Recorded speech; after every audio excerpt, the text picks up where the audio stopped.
In today's video, we have a thrilling topic to discuss: the top 10 young cores in the NBA.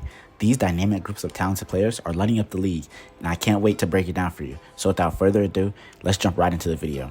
Coming in at number 10, I have the Indiana Pacers.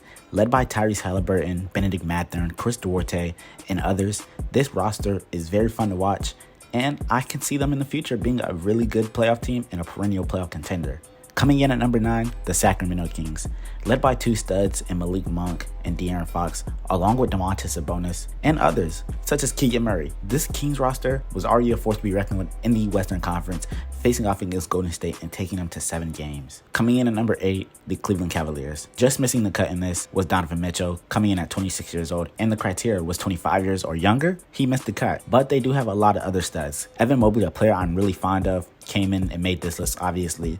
A DPOY candidate coming out in his second season, an improving offensive player on that side of the ball, alongside Darius Garland, who is a phenomenal playmaker and shot creator, who can also get his shot off almost against anybody. Another player who made the cut for this team was Jarrett Allen, a phenomenal rim protector, not as versatile defensively as Evan Mobley, but still a phenomenal rim protector. Now coming in at number 7, the Minnesota Timberwolves. With Jaden McDaniels and Anthony Edwards leading the way, I love that two-man tandem. Two two-way players leading the way will get you placed at a really formidable spot on this list, and I have the Minnesota Timberwolves at 7. Coming in at number 6, the Memphis Grizzlies. The Memphis Grizzlies are a deep team. They have Ja Morant, Jaren Jackson Jr., the Defensive Player of the Year, David Roddy, Desmond Bane, and others. This roster reminds me a lot of the OKC Thunder team that made the finals in 2012. Just how good their young talent is at such a very early age in their career. I can see them making the finals as soon as next season. Now, in the top 5, we get into the really deep teams. A lot of these players, their star player hasn't reached their full potential, but when they do, the sky's the limit for these players.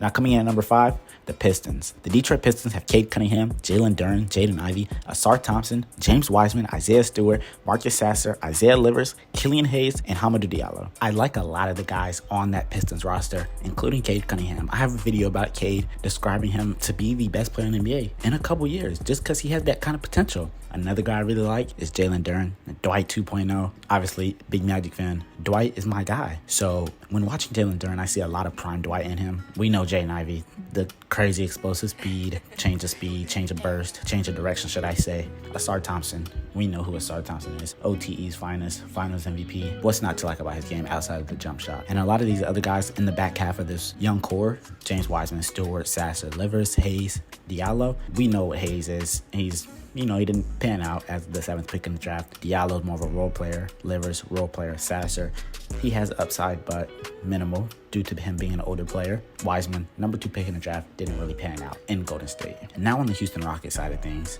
at number 4, Jalen Green, Jabari Smith, Amen Thompson, Josh Christopher, Eason, Garuba, KJ Martin, Ty Washington, Cam Whitmore, who fell to them at pick 20, and Alperen Sengun. Now I think Alperen Sengun is very overrated in my opinion, but to the public eye, he's the next Jokic, but I don't see it. Jalen Green, I haven't been that high on him, but due to the hate that he's been getting, it's like, did people forget who he is and where his potential could be? His potential is sky high, and I'm rooting for the kid. Jabari Smith Jr., big fan of him coming out.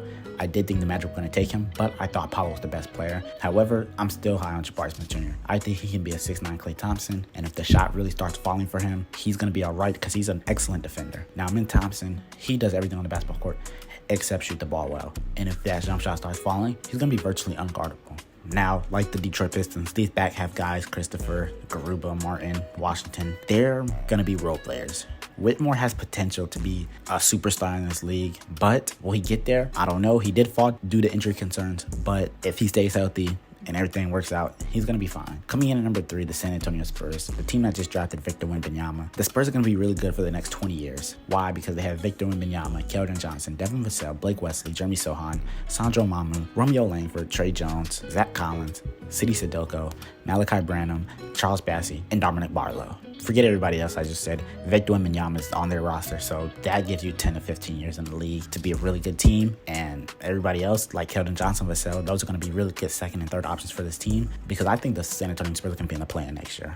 Now, coming in at number 2, I have the Orlando Magic, my Orlando Magic, your Orlando Magic. Why are we number 2? Well, let me tell you. We have Paolo Banchero, Franz Wagner, Cole Anthony, Jalen Suggs, Wendell Carter Jr., Anthony Black, Jet Howard, Bol Bol, Markelle Fultz, Caleb Houston, Jonathan Isaac, and Chuma Okeke. Let's start with the last two. Chuma Okeke, he probably won't be on the roster next season. He may or he may not. but if he is on the roster, he'll probably be an end of the bench guy, one of those bottom 3 guys. Jonathan Isaac, anything he gives you is just extra at this point because it's rare he's going to play. Caleb Houston, I like the kid. If the shot keeps falling at a more consistent rate, I could see him cracking the rotation maybe. But since we have Jay Howard, it's going to be kind of hard. Markelle Fultz, he's the glue. We started the year 5-20, but mainly because we didn't have no guards on the roster. Jalen Suggs was hurt, Cole was hurt, Markelle was hurt. And Markelle, when he came back, obviously Cole came back as well. But we went on that win streak. And Markelle averaged 14 and 6 this year, best season of his career. And I think it's just going to be up for Markelle Fultz. Bull, early in the year, he was a most improved player conversation kind of guy. But, you know, tail it off as the roster got healthier. The rookies, Anthony Black and Jay Howard. You know, I just made a video about them. Go check that out. And now the franchise, Paolo and Franz Wagner. These 2 guys, we're going to be really good for another 10 to 12 years because we have these 2 guys. And I can't wait because the future is so bright with these 2. And now number 1, I think number 1 is kind of unanimous at this point. It's the Oklahoma City Thunder. Shea, Josh Giddey, Chet, J-Dub, Jay Williams, Aaron Wiggins, Poku, Cason Wallace, Lindy Waters, Jeremiah Robinson Earl, Trey Mann, Keontae Johnson, Isaiah Joe, Lou Dort, and Jared Butler. This is probably the deepest young core in the NBA. And all these guys can play at a high level. And all these guys can play at least a role player level. And Isaiah Joe, gem. Jared Butler, not that much of a gem, but he could be a gem. Lou Dort, we know what he is. 3-and-D guy. Trey Mann, he's showed flashes. Keontae Johnson, rookie. J-Dub, 2nd in Rookie of the Year voting. Shea, All-NBA first team. Josh Giddey, 30-10 in a playing game. 6th overall pick. 17, 8, and 6 kind of guy. He's a walking triple-double at this point, almost. Cason Wallace, rookie, who I'm really high on. I just really like this young core. It's grown on me because I was at one point saying Shea and Josh Giddey. Outside of that, this roster was, you know, really non-existent, but J-Dub bursted onto the scene. Chet hasn't even played a game yet, and they made the playing game. They're going to be really good. I seen somebody say they're going to be the 4th seed this year in one of their predictions. They're not crazy to say that if they're healthy. They're not crazy. But that's all from me, guys. If you guys all enjoyed this video, don't forget to drop a like and subscribe for more basketball content. But until then, I'm Win Shirley, and I'm out.